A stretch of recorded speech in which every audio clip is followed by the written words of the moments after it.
As human beings, we struggle with comparing one another on a variety of different things, whether it be finances, looks, personality traits, academic abilities, and even relationships or relationship status. A part of us always feel the need to measure our reality to somebody else's. But is that the influencer's fault? They are who they are. What they choose to represent is up to them.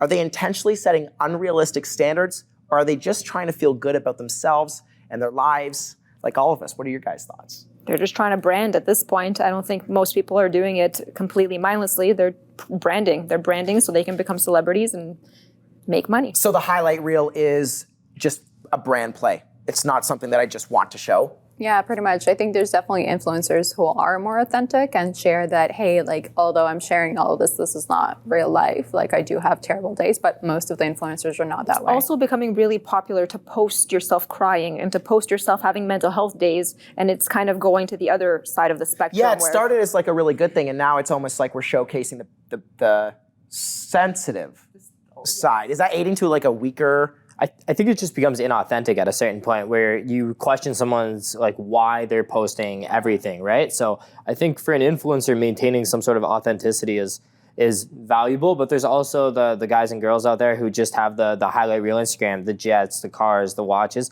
I mean, I think that honestly, that trend is kind of slowing down. People want a bit more substance from the people they're going to be following, engaging with on Instagram. But let me ask you this. What's the problem with posting my private jet or my amazing car? Like, there's no problem with that per se. It's how the other person perceives it. Or am I wrong? Am I just... No, I think the market decides. Like at the end of the day, you get to decide who you follow and don't follow. So if you don't want to follow Dan Balzerian because he posts crazy stuff all the time, you don't have to follow Dan. And he'll have no followers if no one wants to. Interesting. Now, some people will make the argument that, algorithms pushing things on the consumer and whatnot. Is social media doing something that's negative to affecting people's mental health, or is it the influencers? Mm-hmm.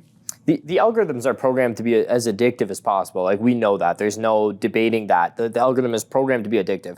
So I think it's like you have to take control. If you're experiencing something negative from social, you have to be able to, A, turn it off, or B, limit yourself, be really thoughtful about who you're following, who you're not following. So the influencers aren't fully the problem.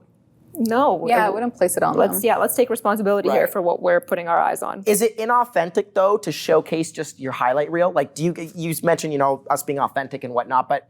No. It's not? No, it's just social media, right? It kind of comes with the territory. Now, the negative side of that, though, is maybe we're setting... younger people. Yeah, we're setting false expectations.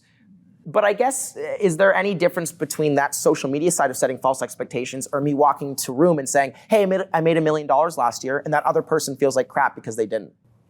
Yeah, I think, it's ultimately up to the parents to teach their kids what to expect from the world and how things are going to go. And, I think all of us do start impressionable, then grow out of it and have our own opinions. So I think it can, in a negative way, influence somebody to have a different perception towards something, or it can, become a phase in their life, and they're like, oh, like, I don't really align with this anymore. There is negative repercussions. We do have the most depressed young people we've had in a very long time, and much of this is due to social media and watching a lot of these people on their jets and all this other stuff, and it is about education. It does play an interesting role. One of my interesting points was, on the topic of brand sponsorships, should influencers be held responsible for promoting bad or inauthentic or just wrong brands? I mean, we're talking like FDX, right? The crypto, or health products that are maybe not made for the betterment of your skin. Should they be held responsible? No, I don't think so. If we do that, then we have to go hold all the television channels that promoted Roundup or some of these horrible products that are around. We have to go hold all of them accountable and go through history of everybody who promoted a bad product. So I think it's very hard for, if the kid's 18 years old, they've developed a following, and some brand's throwing 100 G's in their face to promote something.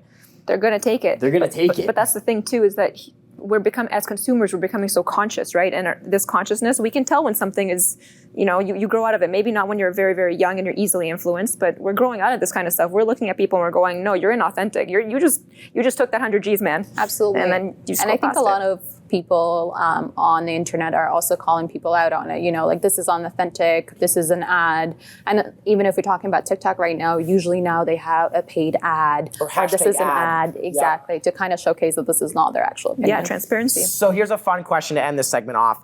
Would you take relationship advice from an influencer or health advice from an influencer? Relationship advice? Absolutely not. Simply because everybody on social media, if you're watching this right now, everyone on social media that has a picture perfect Instagram, they will be broken up in 6 months, I promise. Oh my It's an ongoing trend.